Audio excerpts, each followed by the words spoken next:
کس صحابی کا لقب ہے؟ صدیق حضرت ابو بکر رضی اللہ عنہ کا لقب ہے۔ اسلام لانے سے پہلے حضرت ابو بکر رضی اللہ عنہ کا کیا نام رکھا گیا؟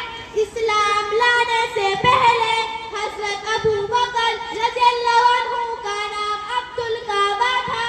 اسلام لانے کے بعد حضرت ابو بکر رضی اللہ عنہ کا کیا نام رکھا گیا؟ اسلام لانے کے بعد حضرت ابو بکر رضی اللہ عنہ کا نام عبداللہ رکھا گیا۔ حضرت عمر رضی اللہ عنہ کون سی سورت پڑھ کر اسلام لائے؟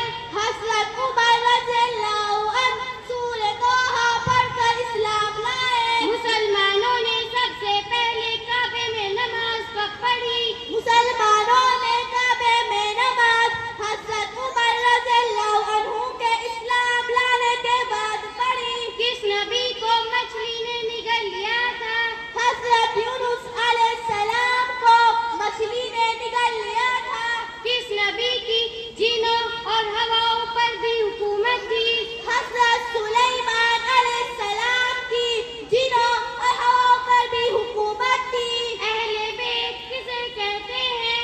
اہل بیت نبی کریم صلی اللہ علیہ وسلم کے گھر والوں کو کہتے ہیں۔ حضرت حسن رضی اللہ عنہ اور حضرت حسین رضی اللہ عنہ نبی کریم صلی اللہ علیہ وسلم کے کون تھے؟ حضرت حسن رضی اللہ عنہ اور حضرت حسین رضی اللہ عنہ نبی کریم صلی اللہ علیہ وسلم کے نواسے تھے۔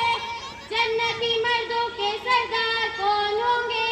جنتی مردوں کے سردار حضرت حسن اور حضرت حسین رضی اللہ عنہ ہوں گے۔ السلام علیکم ورحمۃ اللہ وبرکاتہ۔ وعلیکم السلام ورحمۃ اللہ وبرکاتہ۔